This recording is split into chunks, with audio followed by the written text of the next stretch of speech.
My name is Ivan named Tampidas Norton. Today I will be discussing with you all about 3 different subtopics that all correlate to one central idea. Is fertilizer good for the environment? In order to find out, we must first ask ourselves where to draw the line between how much is too much and how much is too little fertilizer. Okay, so apparently according to a site called greentemple.com, industrial agricultural companies heavily rely upon fertilizer for crop production. This is most likely because they do not know of the possible negative environmental impacts that fertilizers can bring about. Fertilizers can help crops grow well even on land that is not quite suitable for specific crops such as corn or tomato, and etc. Manufactured fertilizers are usually consistent with a rather predictable ratio of nutrients because fertilizers contain the necessary nutrients for crops to grow much larger, far more quickly than without the fertilizer. It is usually considered quite valuable. Fertilizer is also inexpensive and quite easy to transport, but that doesn't mean it's all quite fairy tales and lollipops. Because even the most innocent seeming and everyday objects have a dark side. For example, fertilizer can actually burn people, plants, and the soil due to the high amount of acidic chemicals, which therefore leaves behind a negative impact on the soil, on the environment. Another example is one that will shock you the most. Fertilizers not only leave behind a negative impact on the environment, wildlife, and us human beings ourselves, but also a significantly noticeable negative impact upon our mental well-being as well. Here is how. Warning number 1. The following information is from Wikipedia and it will be quoted. Warning number 2. The following information may contain disturbing content such as the following: suicide, violence, and death. Wikipedia has stated the following, and I quote: farmer suicides in India refers to the national catastrophe of farmers dying by landlords and banks. NCRB's data shows that the incidence of farmer suicides has remained high in the 6 years between 2014 and 2020. 5,600 farmers died by suicide in 2014 and 5,500 farmers died by suicide in 2020. If the agricultural laborers are added to the 2020 number, the number of suicides rises to over 10,600. The National Crime Record Bureau of India reported that a total of 296,438 Indian farmers had died by suicide between 1995 and 2014. Out of these,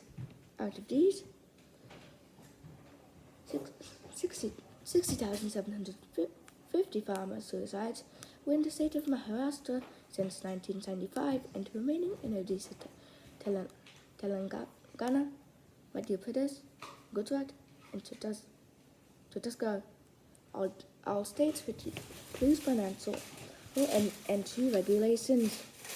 Earlier governments had reported varying figures from 5,650 farmer suicides in 2014 to the highest number of farmer suicides in 2014, 18,241. The farmer suicide rate in India had ranged between 1.4 and 1.8 per 100,000 total population over a 10-year period.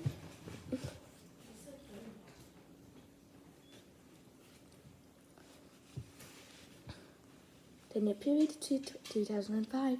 However, the figures in 2015 and 2018 said an average of more than 10 suicides daily, or 5,760 suicides per year. There are accusations of states manipulating the data on farmer suicides, hence the real figures could be even higher. India is an agrarian country with around 70% of its people depending directly or indirectly upon agriculture. Agriculture had 15.44% share in the economy of India in 2017, around 41.49% of 49% of total labor was associated with agriculture in 2020. Farmer suicides account for 11.2% of all suicides in India. Activists and scholars have offered several conflicting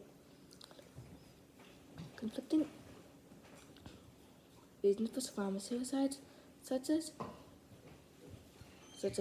anti-farmer laws, high debt burdens, poor government policies, corruption in subsidies, crop failure, mental health, personal issues, family problems, the excess use of fertilizers like the debt and seed banks, like the farmers was being in debt to banks and seed companies, which the farmers were not able to pay back, leading to the farmers' suicides.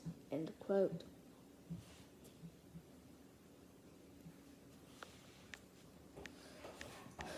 Another thing that is ongoing is banana plantation workers in Panama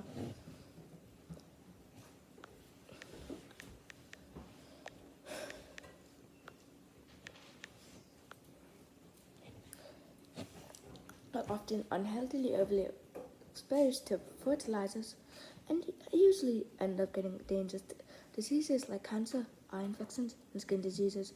Excessively nutrient-rich fertilizers can cause toxic algal blooms that can harm the environment. These factors, along with many other things, can cause mass destruction at the end of the road. Food poisoning, environmental damage, wildlife endangerment, aquatic life, and harm to even us humans can be brought down upon us all by the growing threat of fertilizers. We can find other ways other than fertilizers. Such solutions include growing plants in a sponge, like demonstrated in a school science project, for example. We can overcome this difficulty and find solutions that are healthy to the environment, wildlife, and ourselves. So where do we draw the line between how much fertilizer is too much, how much is too little, and how much is just right? Well, that's just something that we'll have to figure out for ourselves. But until then, we must think hard and work hard. Until next time.